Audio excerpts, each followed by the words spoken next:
Olá, tem início agora o programa Boa Vontade Entrevista. Seja muito bem-vinda, seja muito bem-vindo à Boa Vontade TV. Hoje o nosso convidado é o professor Carlos Nepomuceno, curador da Biomodais Escola de Futurismo para Inovadores. Professor, seja muito bem-vindo mais uma vez à Boa Vontade TV, tudo bem? Tudo bem, muito obrigado aí pelo convite. Professor, nós vivemos uma era de informações com uma velocidade extrema. A comunicação ela se tornou uma ferramenta muito potente e muito disseminada na mão de todas as pessoas. Hoje, as pessoas, o cidadão e a cidadã se tornaram um potencial canal até mesmo de comunicação. Cada um dentro de um celular possui uma ferramenta muito potente. Diz uma coisa pra gente, como nós podemos, nessa sociedade tão hiperconectada, encontrar um equilíbrio entre ter uma utilização saudável da internet, porque ela é importante, mas ao mesmo tempo evitar uma hiperexposição da vida particular e evitar algum tipo de risco? Bom, primeiro entender o fenômeno, né? O ser humano ele vive determinados momentos da história humana surgimento de novas mídias. Então nós tivemos a oralidade, tivemos a escrita manuscrita, a escrita impressa e agora estamos tendo o digital.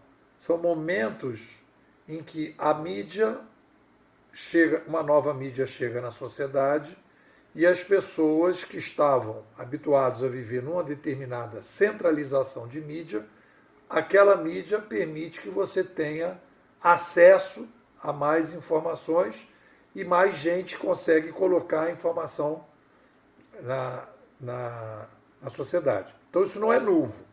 Isso é a primeira coisa. Isso não é novidade. Então, se você pegar lá atrás o próprio surgimento ali da escrita impressa, naquele filme Lutero, tem uma conversa entre o cardeal e o Lutero diz: eu gostaria que as pessoas lessem diretamente a Bíblia. E aí o cardeal fala, mas nem os padres conseguem interpretar a Bíblia. Você quer que o cidadão comum leia a Bíblia diretamente? Porque era toda em latim. E ele falou, não, vamos traduzir, vamos imprimir e vamos disseminar. Então, de repente, do nada, todo mundo começou a ler a Bíblia. As igrejas, na época, né, da Reforma Protestante, colocaram uma escola do lado e, com isso, você teve uma disseminação da leitura e da interpretação da Bíblia. Então, foi um momento em que a sociedade humana aumentou a sua capacidade de se informar, de conhecer, e sempre acontece isso.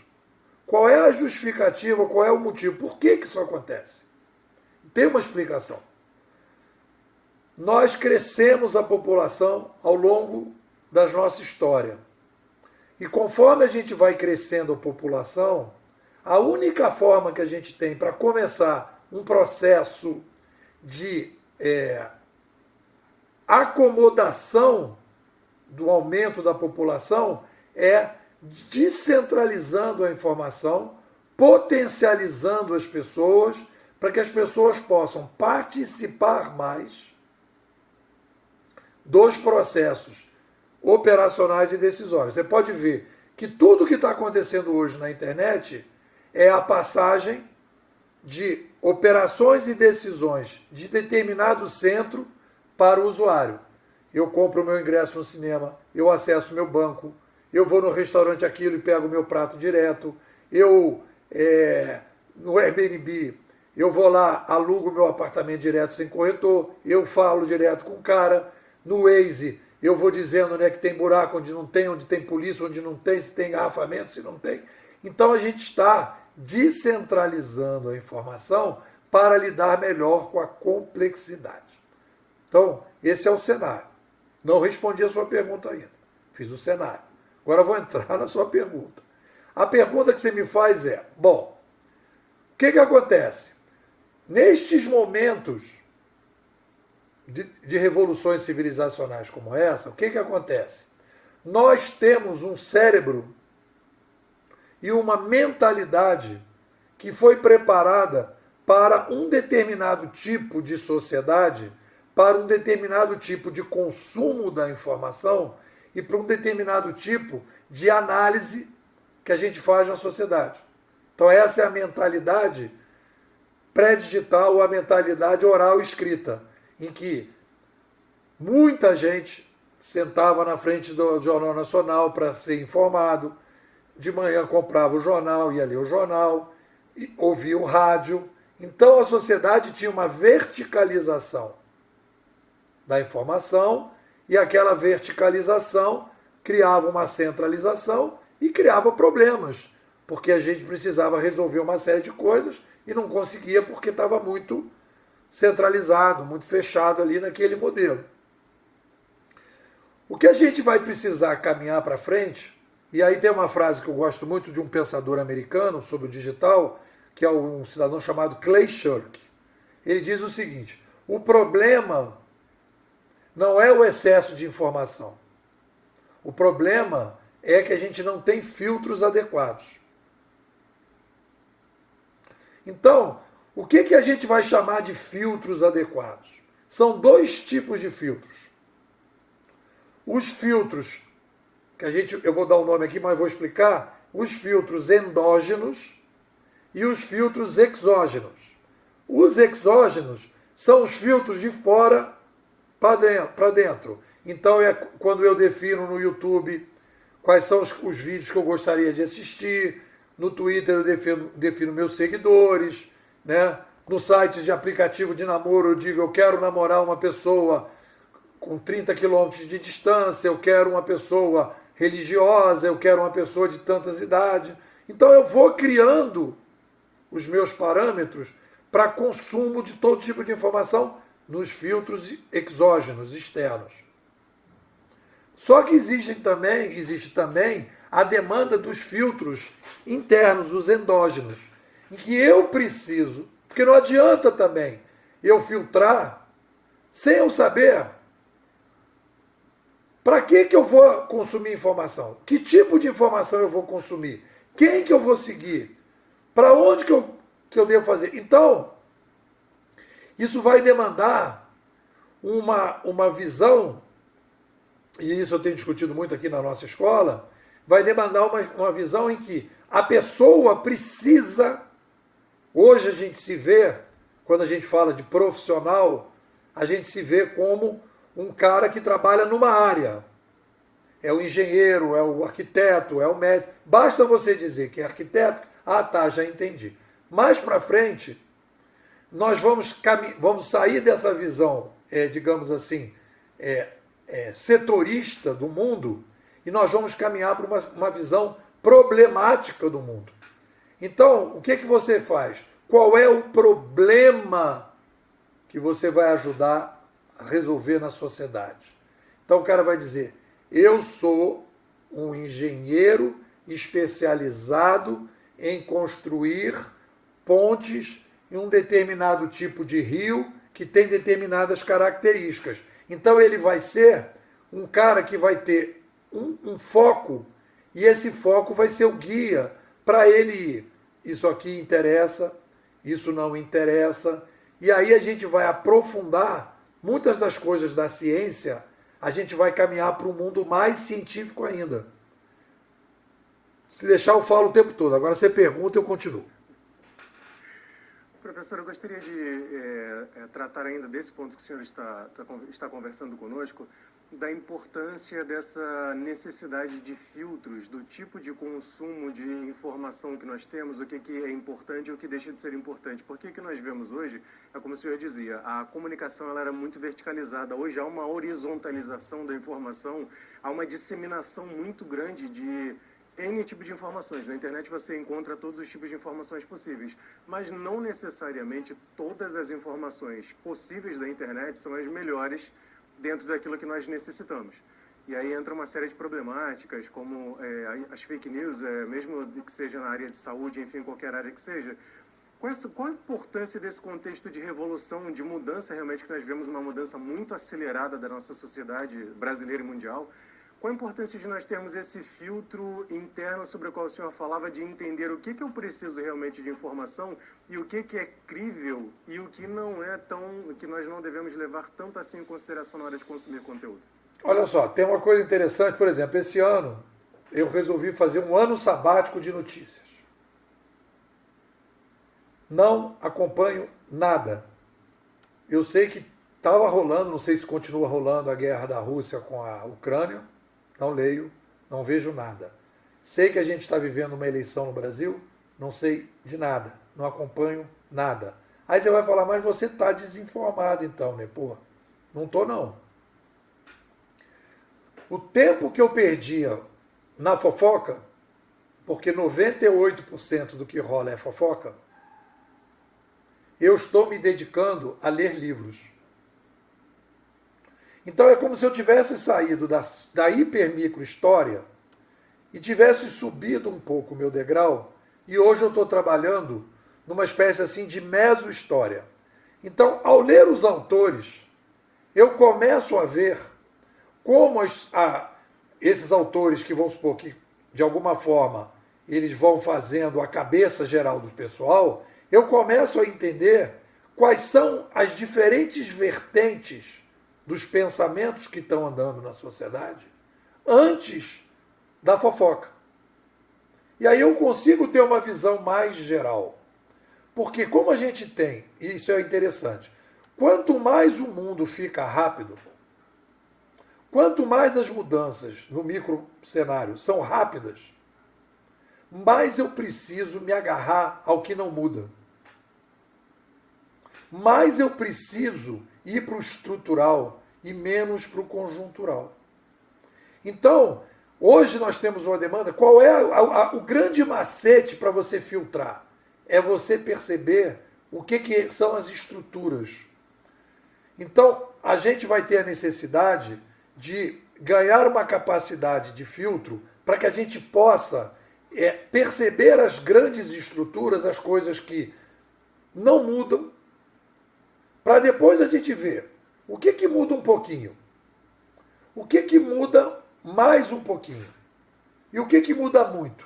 Como se fossem 4 graduações, então você vai analisar as possíveis mudanças daquilo que muda pouco, das mudanças que mudam mais ou menos e das mudanças que mudam muito. Quanto mais você subir, mais você vai conseguir ver o cenário geral. E quanto mais embaixo você estiver na fofoca, menos você vai conseguir ver o cenário geral. Então você tem que entender essas graduações. Então eu procuro analisar, né, o que muda pouco. E aí eu digo, tem alguma coisa que muda pouco que está mudando? Opa, isso é importante. Tem alguma coisa que muda mais ou menos que está mudando? Isso é importante, porque vai repercutir daqui a 6 meses, daqui a um ano. Isso é importante. Então eu vou acompanhando as coisas relevantes. Às vezes o pessoal, agora com meu ano sabático de notícia, depois fulano que comprou o Twitter, e fulano que não sei o quê, isso é claro. Eu falei, meu irmão, não sei. Isso para mim tá naquele negócio do jogo ali, bola para um lado, bola para o outro. Eu quero saber o seguinte, vai ter gol? Vai ganhar o jogo? Qual é a do campeonato? Eu quero ver o big picture. E eu acho que é aí que está o macete para esse filtro endógeno que eu estava falando, o filtro de dentro para fora, que é você se concentrar cada vez mais, primeiro, ter uma visão estrutural, as grandes mudanças, e aí você ficar atento em que determinado momento aquilo ali pode estar sendo alterado. Aí você se preocupa para projetar. Porque se você deixar, cara, você começa o dia às 6 horas da manhã e vai até 10 horas da noite só ouvindo fofoca. E você fica perdido. Aquilo se torna um vício, uma compulsão, e você, em vez de estar se informando, você está se drogando, está se intoxicando. Professor, é interessante. Perdão, só um segundo, professor.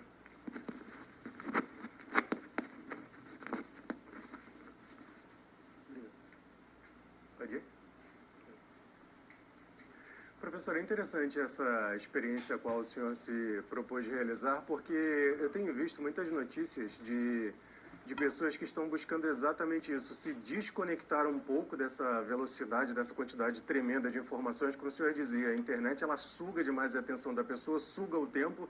Nós vemos muitas pessoas às vezes falando, mas eu não tenho tempo, mas eu não tenho tempo. E quando vem aquele balanço que o telefone próprio mostra no fim do dia para as pessoas, a quantidade de tempo consumido em mídias sociais e ferramentas afins é muito grande. E isso expõe a pessoa, como o senhor dizia, a muitas informações diversas. Muitas pessoas estão buscando um pouco dessa desconexão, tentando se sair um pouco desse mundo virtual, tentando retornar um pouco mais para esse big picture que o senhor falava, esse contexto mais de vida, de viver um pouco mais. Esse é um fenômeno previsível? Há um aspecto aí de repente, um processo de crescente ansiedade? O Brasil, por exemplo, é o país mais ansioso do mundo, é considerado o país mais ansioso do mundo. Esse movimento das pessoas se desligarem um pouco das redes sociais e consumirem menos determinados conteúdos, isso é uma coisa que se é possível prever para onde vai isso? É um processo que vai crescer um pouco mais, na sua visão, professor, ou não? Não, eu acho o seguinte, a gente tem uma educação, né, que foi toda construída para um mundo verticalizado das mídias centralizadas. A educação o professor vai para frente dizer o que é a verdade. É o Jornal Nacional. A escola é o Jornal Nacional ao vivo e o William Bonner é o professor. E a Fátima Bernardes lá, na época, né, era a professora. Então esse é o modelo. Então a formação dos jovens e continua igual. E aí o cara sai daquilo ali, quer dizer, aquilo ali não tem nada a ver mais com isso aqui que a gente está vivendo. Então a gente precisa de uma mudança filosófica na educação, em que as pessoas sejam preparadas, primeiro, elas não precisam mais, como no passado, como a gente também viveu, né, a escola enciclopédica. Quem descobriu o Brasil? Qual é a capital do Ceará? Qual quanto é que é 2 mais 2 igual... Então, essas coisas todas, que a pessoa vai fazer uma prova para ver se decorou, etc. tal, isso cada vez é menos necessário porque o Google resolve esse problema. Então, qual é a demanda hoje? A demanda é a pessoa se preparar para essa sociedade em que você tem um aumento radical, primeiro, da individualização. As pessoas, elas são formadas hoje para elas aderirem à manada. E o futuro caminha para a individualização. Cada vez mais a individualização no sentido da originalização. O ser humano tem um potencial, é a única espécie que pode se originalizar de todos os seres vivos. A única. Então, ser humano, potencializar o humano é se originalizar. Quanto mais originalizado é a pessoa, mais humana ela é.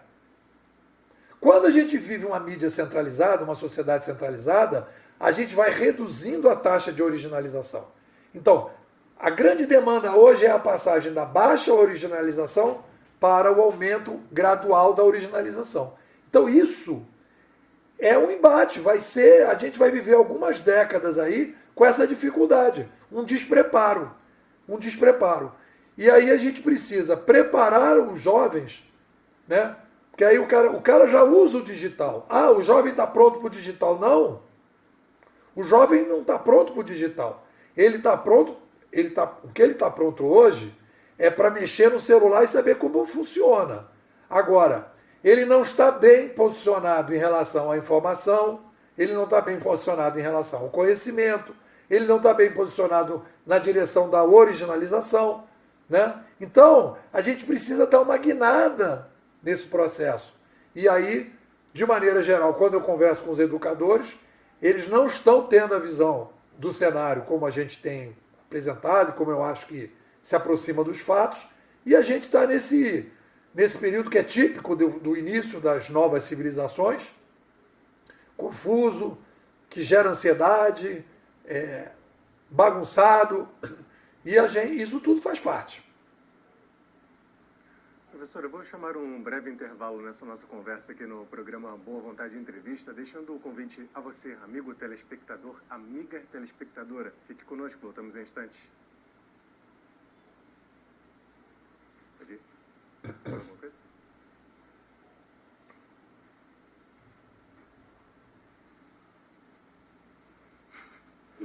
Tô precisando de... Ó, me dá uma força aqui também, tô querendo arrumar meu casaco aqui, ó. Maria, ele tá falando pra você dar uma força que ele tá com dificuldade de arrumar o casaco dele. Ai, ai. Pode ir? Bota minha caninha.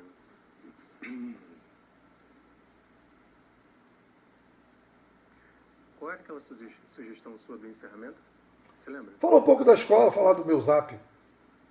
Não, eu vou falar, não esqueci não. É que o segundo bloco a gente ainda vai seguir mais com a conversa, eu vou entrar na escola. Pode ficar tranquilo que eu não... Dica de... Pode falar. Ah, sim, não, eu vou voltar especificamente na exposição, vou tratar. É isso que eu queria lembrar. Obrigado. Oi? Professor, novamente, pode descer só um pouquinho aqui? Parece que a câmera... não, assim tá bom. A sua posição já corrigiu ele em cima. Pode ir? Vamos lá?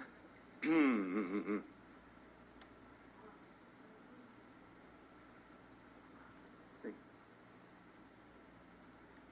Estamos de volta com o programa Boa Vontade Entrevista. Hoje nosso convidado é o professor Carlos Nepomuceno, curador da Biomodais Escola de Futurismo para Inovadores. Professor, dentro desse aspecto sobre o qual nós estamos tratando, de uma revolução digital imensa que está acontecendo no mundo, uma velocidade tremenda das informações, eu gostaria de lhe perguntar uma coisa. Uma questão que é preocupante, que a internet ela potencializou muito, é a superexposição do cotidiano das pessoas. E é interessante que, se nós olharmos muito breve, 5 anos atrás, creio que é seguro dizer isso, 10 anos no máximo, as pessoas tinham uma preocupação com o fator da privacidade muito grande. Você não divulgava para os vizinhos, por exemplo, para as pessoas do seu bairro ou no seu trabalho, o restaurante que você ia, os locais que você frequenta com a família ou com o filho, que horas você sai, que horas você volta, o restaurante que você está e faz os famosos check-in em determinados locais ou instituições. E hoje a internet, ela criou uma situação completamente atípica. As pessoas expõem tremendamente a sua própria rotina, não levando em consideração muitas vezes que até o fator da segurança familiar, pessoal, fica em xeque nessas questões. O que o senhor pode nos dizer quanto a isso? Nós não tivemos o tempo de adaptação para essa velocidade tão grande da internet e perdemos um pouco o fio da meada quanto à superexposição digital? Olha, eu particularmente acho que as coisas todas têm uma medida, né? Por exemplo, o pessoal fala muito assim, o pessoal que vai ser contratada no emprego, a pessoa vai entrar no site dele e vai ver o que ele faz, o que ele não faz, não sei o que, papá. Então, eu acho que se a pessoa estivesse sozinha fazendo isso, mas como é um movimento generalizado, é mais ou menos com essa história do Pix. O governo criou o Pix. Aí todo mundo fala, o governo agora vai cobrar o imposto de renda. Mas, cara, é tanta gente com Pix, são tantos que ele não consegue. Então, assim, tem tanta informação que o fato do cara ir para o restaurante, etc., o cara não vai acompanhar o que o outro está fazendo, que está indo para o restaurante, ele vai acompanhar aquela galera que é ali do circuito dele. E tem uma coisa que é interessante, que é o seguinte, eu diagnostico a nossa sociedade como uma revolução da sobrevivência. A passagem de uma sobrevivência mais centralizada para uma sobrevivência mais descentralizada, que permite resolver problemas que não se resolviam antes. É fundamental nesse novo cenário. Quem que a gente está imitando? Por que eu chamo isso de civilização 2.0? O ser humano, até antes da internet, o nosso modelo de sobrevivência era um modelo muito parecido com os mamíferos. Qual é a característica dos mamíferos? Um volume de membros pequeno, razoavelmente pequeno, e a comunicação toda sonora. Lobo, leão, é tudo no som. E é um grupo pequeno. Então esse era o modelo, era a filosofia administrativa que a gente trabalhava até a chegada da internet. Com a chegada da internet, com as linguagens novas que a gente criou, que as pessoas acham uma besteirinha, mas aquilo é uma coisa fundamental, estrelinha, curtição, fiz check-in no restaurante, não sei o quê, nós estamos entrando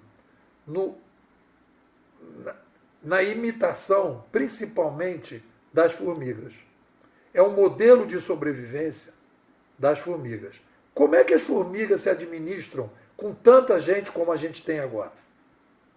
As formigas, elas não emitem som. As formigas se administram através de estrelinhas e curtições. Olha que incrível. A formiga vê um caminho, ela clica com a bundinha dela e deixa um rastro químico e curte o caminho porque lá tem comida. Todas as outras vão e vão e vão e vão. A última que sai, fecha a porta, descurtindo aquele caminho. Aí ninguém mais vai para lá. Então, nós estamos começando a experimentar um modelo, que é um modelo que a gente precisa fazer isso, liga o Waze, eu estou no Waze, eu estou caminhando, então aqui tem um engarrafamento, ali não tem engarrafamento, esse produto da Amazon é bom, esse produto da Amazon não é bom, esse restaurante é bom, mas tem esse problema, não pede o prato tal, não sei o quê. Esses rastros todos vão permitindo a gente resolver problemas de uma forma muito mais descentralizada e muito mais com qualidade. Porque antigamente você tinha que abrir o jornal, esperar alguém visitar o restaurante, um gourmet lá do Globo, né, um especialista, e aí ele dava as estrelinhas. Cara, às vezes ele pediu um prato que você não costuma comer, aquele restaurante lá você nunca foi, nunca vai, porque é muito caro, mas aquele boteco que tem lá, qual é o prato bom do boteco? Tá lá. O cara foi, às vezes é teu amigo, aí todo esse movimento é isso que é o novo cenário, é o novo mundo. Então eu não vejo negativo essa possibilidade. Agora, tudo tem a sua toxicidade. Às vezes eu cruzo aqui, eu estou morando em Teresópolis, a cidade do interior do Rio, eu vejo meninos que colocaram tatuagem na cara. Tem gente que bota tatuagem na mão. Então, é mais ou menos a mesma coisa. Então, assim, a tatuagem na cara vai limitar o tipo de trabalho que ele vai ter. Então, a pessoa tem que ter uma preocupação de ter um equilíbrio entre o que ele vai expor, né, e o que pode prejudicar ele do ponto de vista social. Então, ele não deveria expor coisas que podem fazer mal para ele mais para frente. Então, se você é uma pessoa que vai trabalhar com arte, digamos assim, é um cara que vai trabalhar com exposições, é um cara que pinta quadros nas ruas e faz aquelas decorações na casa das pessoas, cai bem, você chega lá todo tatuado, pode até ter uma tatuagem aqui que ninguém vai incomodar, porque você é um artista, vende arte e tudo bem. Agora, se você bota uma tatuagem na cara e bate numa padaria para dizer que você quer ser vendedor, o dono da padaria vai dizer, cara, você me desculpe, mas o pessoal vai estranhar ter um caixa cheio de tatuagem na cara. E aí vai prejudicar a pessoa. Então eu acho que a pessoa tem que ver o seguinte, a exposição tem que ser coerente com o modus operandi da pessoa. O que é tóxico? Eu começar a falar coisas na internet que podem me prejudicar. Essa semana mesmo, um aluno meu pediu para deletar um vídeo que ele tinha dado depoimento. Eu nem entrei no vídeo para saber o que ele tinha falado. Ele falou que tinha falado uns trocos. Eu nem entrei, fui lá e deletei o vídeo dele. Ele falando lá na escola e tal. Então ele falou além do que devia. E aí ele se arrependeu. Então eu fui lá e deletei. Mas tem determinados momentos que você não tem condição de deletar. A coisa foi embora. Então a pessoa tem que ter uma preocupação. Isso faz parte também da educação que as pessoas têm que ter. Eu comparo muito isso que você está falando, fazendo essa comparação, com esse boom agora das tatuagens, sabe? Tatuagem é a mesma coisa, a pessoa marca o corpo dela e depois, sei lá, a vida pode mostrar para ela que alguma coisa que ela fez pode ser exagerada. Aí ela tem que analisar e ver e evitar toxicidades. Um aspecto que nós não podemos ignorar, é claro, desse boom da democratização que tanto se falou no passado. Recordo-me bem dos debates incansáveis quanto à democratização da internet. Hoje nós vemos isso em larga escala. Uma coisa que nós temos que levar em consideração, professor, é que ela potencializa muito também a nossa capacidade de, é claro, como o senhor dizia, de comunicação, mas de novas oportunidades. Nós vemos, basicamente, todos os dias, novas pessoas surgindo, são os influenciadores digitais, novos profissionais, pessoas que trabalhavam no antigo padrão, como o senhor dizia, de repente mais restrito a uma sala de aula, hoje utilizam-se das mídias sociais para influenciar milhões de pessoas. As pessoas conseguem seguidores, milhões de seguidores ao longo de alguns anos de investimento na ação. Nós temos que ter esse olhar também para esse lado positivo, tão positivo que a internet traz para as pessoas, inclusive do próprio desenvolvimento profissional, porque ela ajuda, inclusive, economicamente muitas pessoas a crescerem na forma financeira e de expressão profissional, não é, professor? Eu diria o seguinte, a gente está vivendo um renascimento civilizacional. As pessoas não se dão conta disso. Nós estamos Por exemplo, se eu tivesse no início do século passado, eu seria uma pessoa otimista individualmente e pessimista do ponto de vista do cenário. Porque você vai aumentando a população e vai centralizando, o surgimento do rádio e da televisão, foi o que detonou todos os holocaustos do século passado, na minha avaliação, foram resultado dessa fórmula: aumento populacional e centralização da informação. E aí então você teve os holocaustos. Então isso é um resultado.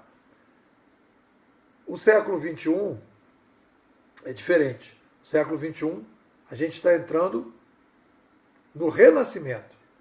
Então eu sou otimista, continuo sendo otimista pessoalmente e sou otimista coletivamente. Eu acho que nós estamos vivendo o início de uma grande mudança positiva para a espécie humana. É o que mostra o passado toda vez que você tem uma nova mídia que permite a descentralização. Então a gente está num movimento, num macro movimento renascentista, num macro movimento de melhoria da espécie, né? Em que a gente vai conseguir resolver problemas que a gente não consegue resolver. Então, é positivo o movimento. Agora, esse movimento, ele é um movimento que não é assim. Se a gente analisar lá, por exemplo, o embate entre católicos e protestantes, o embate entre monarquistas e republicanos, existe uma estrutura centralizada que intermedia a sociedade de um determinado jeito, e essa estrutura não está gostando do modelo que está acontecendo. Então esse embate vai acontecendo, né? É aquele conflito que foi muito intenso, todo mundo acompanhou. Uber versus táxi. Agora assentou. Tem muito taxista que migrou para o Uber, né? O Uber se consolidou e não tem jeito. Então você vê, descentralizou e há uma nova etapa em relação a essa situação. Então eu acho que a gente tem que ver esse novo cenário de uma forma muito otimista. Agora, o embate nesse primeiro momento, ele é muito intenso. E a maior parte das pessoas não está vendo esse renascimento. Quando a gente olha e fala que a gente está vivendo um renascimento, as pessoas falam, esse cara é maluco. Por que está renascendo? Porque o ser humano está se originalizando. E aí tem uma questão interessante, que você estava falando dos influenciadores. A tendência é você ter cada vez mais intermediadores de nicho. Eu estava até lendo um livro hoje, o cara falando isso. As pessoas falam, a gente vai aumentar o desemprego por causa dos robôs, por causa disso, por causa daquilo, mas cada vez mais O ser humano se originalizando, surge mais emprego. Se eu falasse para alguém, há 15 anos atrás, que teria muita gente vivendo para passear com o cachorro, você ia dizer que eu sou maluco. Mas hoje você tem um passeador de cachorro, você tem acupunturista de cachorro, você tem treinador, psicólogo de cachorro. Entendeu? Olha a mudança. Hoje você tem personal trainer. No passado não existia isso. Hoje você tem academia de ginástica. No passado não tinha isso. Olha o mercado que se abriu de academia de ginástica. Por quê? Porque as pessoas começaram a ter determinadas demandas, estão vivendo mais, as pessoas estão mais preocupadas e tal, e vem a academia de ginástica. Tem gente fazendo personal filósofo, tem personal de tudo que é jeito. Tem gente que vem para tua casa fazer feng shui, tem gente que vem para tua casa cozinhar, cara, é uma multidão de coisas acontecendo na direção do quê? Originalização. A espécie humana está aumentando a sua taxa de originalização. Então, o cara que fala de Feng Shui tem público, o cara que fala do Dálmata tem público, o cara que fala de sinuca de 5 bolas tem público, o cara que fala de sinuca de 8 bolas tem público. Então, cara, e aí o que eu digo, é a originalização em massa, exponencial. E isso é característica do Renascimento. Professor, o senhor falava sobre os seus alunos, o senhor tem a escola Bimodais tratando justamente sobre esse olhar do futuro. Eu lhe pergunto, como é que estão os trabalhos, quais são os trabalhos desenvolvidos na escola Bimodais e, ao mesmo tempo, lhe perguntando, a partir da visão da escola, o que nós podemos prever para o futuro, como nós podemos nos preparar para o futuro, mas não me refiro aqui a uma ansiedade do que vai acontecer amanhã, mas de uma efetiva preparação para essa mudança sobre a qual nós estamos falando ao longo da entrevista. Bom, olha só, eu trabalho com informática, como jornalista de informática, desde 83. Entrei na internet, na Rede Nacional de Pesquisa, em 94, não chamava a internet ainda. Fui coordenador do primeiro provedor de acesso comercial brasileiro, o Alternex. Fiz mestrado, fiz doutorado e o meu objetivo, desde o momento que eu comecei a estudar, era ser um consultor de empresa. Só que conforme eu fui caminhando, eu fui vendo que ninguém estava entendendo nada do que estava acontecendo e eu queria entender. Eu falei, eu vou entender o que está acontecendo. Eu quero entender e eu não vou descansar enquanto eu não entender. Eu não quero vender para o meu cliente o que eu não entendo. E se eu acho que não está claro o suficiente, eu vou melhorar. E aí eu entrei numa jornada, sem querer, sem pensar nada, muito intuitivamente. Então eu venho, em 2006 escrevi um livro, 2013 escrevi outro, 2018 escrevi outro, 2020 escrevi outro. E aí chegou uma determinada hora que eu ia batendo na porta aí das pós-graduações, das universidades, e ninguém queria comprar a ideia que eu comecei a vender. Aí eu falei, bom, na falta de espaço, eu vou criar a minha escola. Aí criei a minha escola em 2000, vai fazer agora, estamos no 4º ano da escola, uma escola toda pelo WhatsApp, e aí comecei a inventar esse modelo aí, estou hoje com alunos no Brasil todo. O objetivo da escola, a primeira etapa, foi fazer um diagnóstico do que está acontecendo, e aí nesse diagnóstico tem duas entregas para a sociedade. A primeira entrega são as tendências, e a segunda entrega é o que uma pessoa e uma organização tem que fazer para se alinhar nesse novo cenário. Então essa é a linha de pesquisa que foi até o início desse ano. E nesse início de ano agora a gente começou a estudar um perfil que eu descobri que a gente chama de inquietos inovadores. Tem pessoas que têm mais capacidade de inovar. E essas pessoas, elas, na minha visão, elas nascem com esse perfil. Então eu quero entender quem são essas pessoas, como é que eu chego nessas pessoas e como eu ajudo essas pessoas. Essas pessoas são os primeiros renascentistas. Então eu quero ajudar essas pessoas. Então a escola é uma escola inovadora, Quando eu falo escola, é um centro de pesquisa avançado sobre o futuro, né?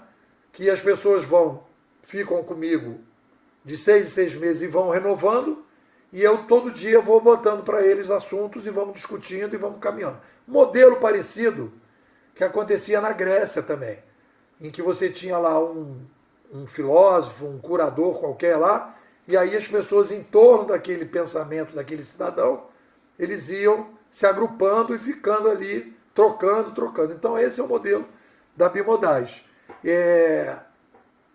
Se você, gostei depois desse teu papo, e aí eu digo, se você achou que eu falei tem lógica, isso aí você fala, cara, isso vai me acalmar, porque eu estou entendendo o que está acontecendo, é que você é inquieto e inovador. E é para você que a escola foi criada. Aí tu me manda um zap. 21 99608 6422. Vou repetir. 21 99608 6422. Depois vi a tua entrevista. Acho que sou inquieto e estou precisando de ajuda, estou precisando de apoio. Que eu não estou entendendo nada e quero entender e quero inovar, quero melhorar. E aí a gente está aqui para isso. Se você ouviu a entrevista e nada disso balançou o teu coreto, tudo bem também.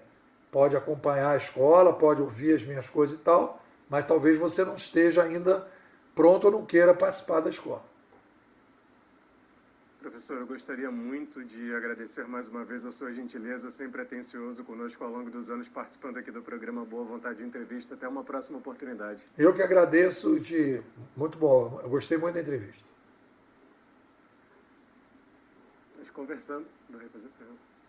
Nós conversamos aqui no programa Boa Vontade de Entrevista com o professor Carlos Nepomuceno, curador da Bimodais, Escola de Futurismo para Inovadores. É claro que a você, amigo telespectador, amiga telespectadora, agradecemos o carinho da audiência. Siga conosco aqui na Boa Vontade TV.